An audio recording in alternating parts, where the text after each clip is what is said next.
بشيء من الخوف والجوع ونقص من الأموال والأنفس والثمرات وبشر الصابرين جزاكم الله তোমাদেরকে পরীক্ষা করা হবে এক নম্বর হলো ভয়ের দ্বারা নাম্বার 2 হলো ক্ষুধার দ্বারা নাম্বার 3 হলো সম্পদের ক্ষয়ক্ষতির দ্বারা নাম্বার 4 হলো জীবনের দ্বারা নাম্বার 5 হলো শস্যের ক্ষয়ক্ষতির দ্বারা এই পরীক্ষাগুলো নেবেন যিনি বান্দাকে জানিয়ে দিয়েছেন তিনি আমার কে আল্লাহ। এই পাঁচটি পরীক্ষা আল্লাহ অবশ্যই করবেন যাদের ঈমান আছে। ঠিক এত পোকা কেন বুঝলেন প্রচুর পোকা না এই পর্যন্ত 2-3টা পোকা কিন্তু খাইছে কি করবে উপায় ঢুকে পড়ে কোন দিন দিয়ে বোঝা তো যায়। আচ্ছা এখন এই যে পরীক্ষাগুলো আল্লাহ পাক করবেন অবশ্যই এই পরীক্ষা করবেন। পরীক্ষা কি করেন নাই 16 বছর হয়েছে হয়েছে এই 16 বছর কি পরীক্ষা হয়নি হয়েছে ভাইদের আব্বা ঘুমাতে পারেননি নিজের বিছানায় কত রাত তাকে পালিয়ে বেড়াতে হয়েছে। আমরা কোরআনের কথা বলে আমরা আশাকে ছিলাম ওই যে কালামানি এবার আমার নামে লিস্ট করেছে 116 জন আলেমের তালিকার মধ্যে আমার নামটা ঢুকেছে। কেন আমরা নাকি রাষ্ট্রদ্রোহী নাশকতা সৃষ্টিকারী আমরা নাকি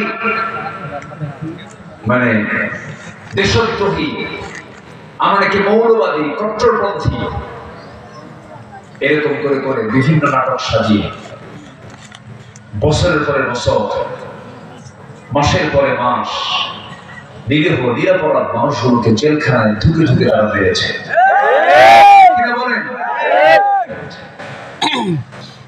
সম্মানিত বন্ধুগণ আল্লাহ ধরেন না আবার ধরে ফেললে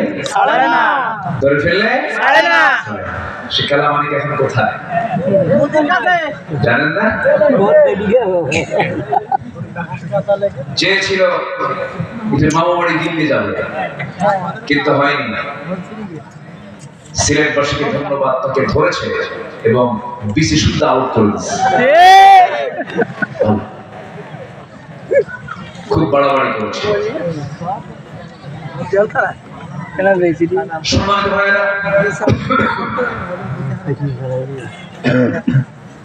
দেশের একজন টপ ধনী লজ্জায় মাথা নিচু হয়ে যায় বেক্সিমকো গ্রুপের মালিক এত সম্পদের পাহাড় কই কোনো কাজে আসে না। ঠিক মাথার টুপি খুলে ফেললো সাদা চুল কালো বানালো দাড়িটাও কাটলো পরনের জামাটা চেঞ্জ করে গেঞ্জি পরলো পাজামা খুলে লুঙ্গি বানালো বাঁচার জন্য নৌকায় চললো কিন্তু শেষে কাজ হলো না। বন্ধু একখান নিয়ে পালাতে চেয়েছিল সেই বন্ধুকে ধরে ফেলছে কোস্টগার্ড। বন্ধুকে ধরে নিয়ে যায় বন্ধু আইনমন্ত্রী বলছে আমাকে একা নিয়ে যান কেন আমি কি একা আসছি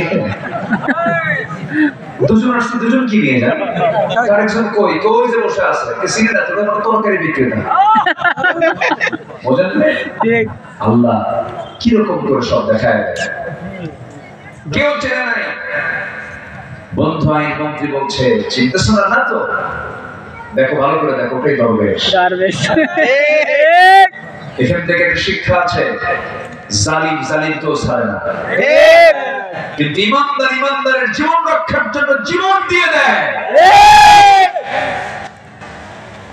সম্মানিত ভাই শিক্ষা নিতে হবে যদি শিক্ষা না নেই বড় বিপদ হয়ে যাবে। ওরা শিক্ষা নেয়নি তো ওরা ভেবেছিল আমাদেরকে ধরবে কে ফেরাউনকে ধরেছেন কে আল্লাহ ফেরাউনকে ধরেছেন কে? আল্লাহ। নমরুদকে ধরেছেন কে? আল্লাহ। হামান সাদ্দাতকে যুগে যুগে ধরেছেন কে? আল্লাহ। সে আল্লাহ আছেন না নাই? আছে। আজকে বলবেন না আছেন না নাই? আছে। সে আল্লাহই তাদেরকে ধরেছেন। তো ঈমান আনা মানে হলো পরীক্ষার সম্মুখীন হওয়া, পরীক্ষা দিতে হবে। পরীক্ষায় পাশ করেছেন অনেকেই। একজন ভালো পরীক্ষার্থী ছিলেন আল্লামা সাইদ রাহিমাহুল্লাহ। তিনি তার পরীক্ষায় পাশ নাম্বার তুলে ইতিমধ্যে দুনিয়া থেকে তিনি বিদায় নিয়েছেন। আল্লাহ তুমি তার কবরটাকে জান্নাতের টুকরা বানায় দাও। আমিন। জোরে বলি আল্লাহুম্মা আমিন। বহুত আলেম ছিল আমার দেশে, তার চাইতে কিতাব বেশি জানতো, ঠিক। আরবি কিতাব লিখতো। কত বড় বড় আলেম আমার দেশে আছে না নাই বলেন তো? আছে। এখন আছে না নাই? দীর্ঘ 16 বছর বিগত সরকারের আমলে তাদের গায়ে একটা আঁচড়ও পড়ে নাই, একটা মামলাও লাগে নাই। সরকারি খরচে তারা হজ করেছেন, সকল ফ্যাসিলিটি গ্রহণ করেছেন। অতএব এটা মাথায় রাখতে হবে, এটা মাথায় চিন্তা আনতে হবে। বিগত 16 বছর যারা বিগত জালিম সরকারের সকল সুযোগ সুবিধা গ্রহণ করেছে, অবশ্যই তাদের বিষয়টা নিয়ে অবশ্যই রহস্যময় রহস্যময় রহস্যময় মাথায় রাখতে হবে।